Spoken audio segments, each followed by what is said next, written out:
earlier times. So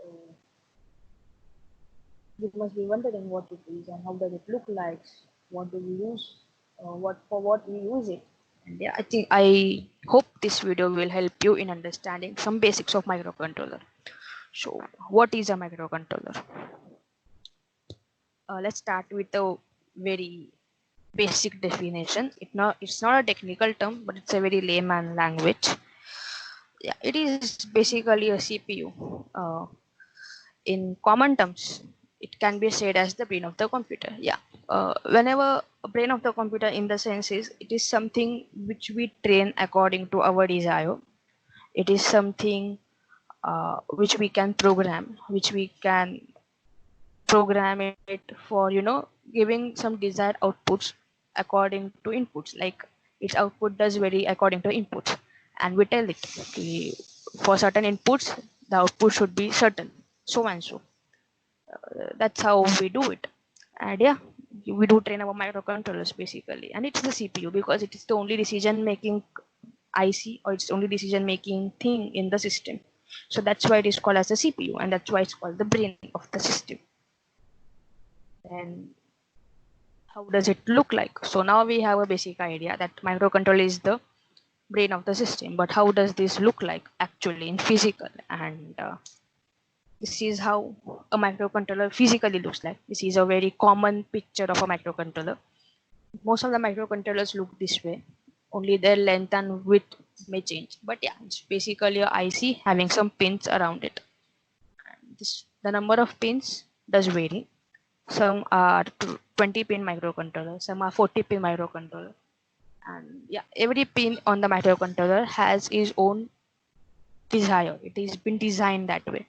Some pin are VCC, some pin are ground, and some are input, some are output. Obviously, input and output are designed by us doing programming. Some pin are for TX and RX, that is receive data, send data to some other another device around it which we connect.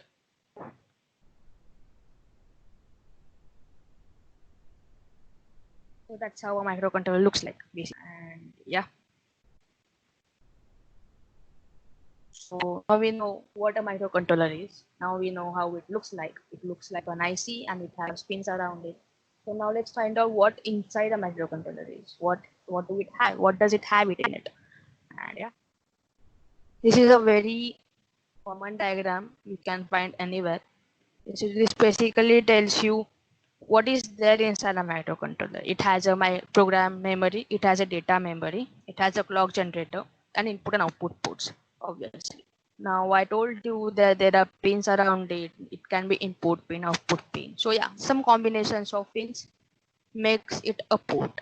Like if there are ports like port A, port B, port C, and there are some number of pins like 8 pins, 10 pins in that port. So that makes a port, and we can design that whole port to be either input or output. Like it can be data in or it can send the data out. Sorry, and yeah, you can get the data in and send the data out. A pin in the port can be designed as an input or output pin. So that varies upon our programming. Now what a program memory has, it's where we write our program basically. What data memory is where the data are stored. Now clock generation. Uh, Clock generator is something which creates pulses. According to the pulse, from the pulses, what we get is frequency. From the frequency, what we get is the time period. And the time period is more or less a time period taken by a microcontroller to execute an instruction. So that is the main thing of the microcontroller, that how much time it takes to execute one instruction. It is the most main thing of a microcontroller, and that's why we have it in there. So that's a way what you need to know what is in the microcontroller basically. And because of all these things, it is called as the brain, because yeah, it can take input, it can give you output. When it takes the input, it can make a decision according to the program we given to it. It can store the data and it can give you output. So that's why it is called the brain basically. Now, where are the microcontrollers used? So yeah, the most common thing where you can find a microcontroller is in CPUs, basically. And yeah, it can be also found in electronic gadgets. It can be also found in embedded systems. So electronic gadgets, so you all know. Now, what is embedded systems? Okay, the systems which are made to do certain things for their whole lifetime are called embedded systems, which they keep on repeating the things forever their life. So take an example of a fan. Take an example of a AC. Both are embedded systems. One is a mechanical embedded system, that is a fan. It doesn't have anything electronic in it. No, it has capacitors and resistors and all that stuff.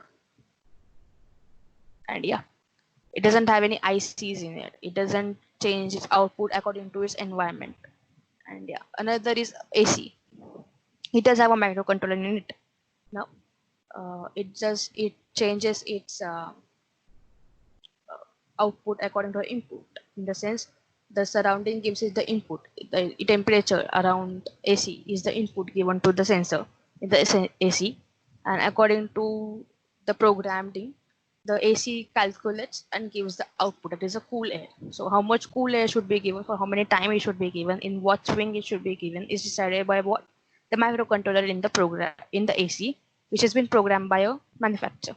So that's what is an embedded system. And one more thing, that every embedded system will not have a microcontroller in it. That is the main thing. But every CPU will have a microcontroller in it. And every electronic gadget which varies its output on its input, basically in the input, is as having a microcontroller in it. That's the main thing. Everything which varies the output according to input has a microcontroller in it, because it's the brain of the system and it makes a decision according to the input. Again. So how do we train it? How do we tell the microcontroller that this is what output is desired and according to this input? So we train it through the most basic programming language, that is C++, C, C sharp. We do program, if we are using programming language, we use these programming languages more or less. And sometimes, or many of the times, we can also use assembly languages. Assembly languages are different for different microcontrollers. 8051 have its own assembly languages. 8085 has its own assembly language. Moreover, 8051 and 8085 have same assembly language, more or less. But yeah, some commands are different, some instructions are different. And PIC has its own very different assembly language uh, than 8051 or 8085. ARM has it a different assembly language according to him. So yeah, and where do we write these languages, or where do we write these C programs, are in the compiler.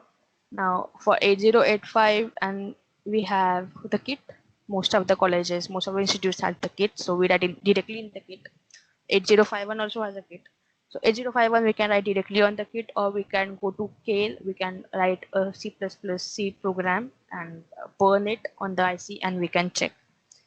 PIC has its own compiler and we have to burn it on PIC. Same is with ARM.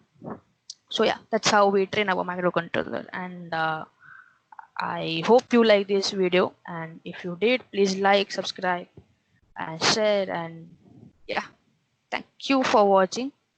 Bye bye.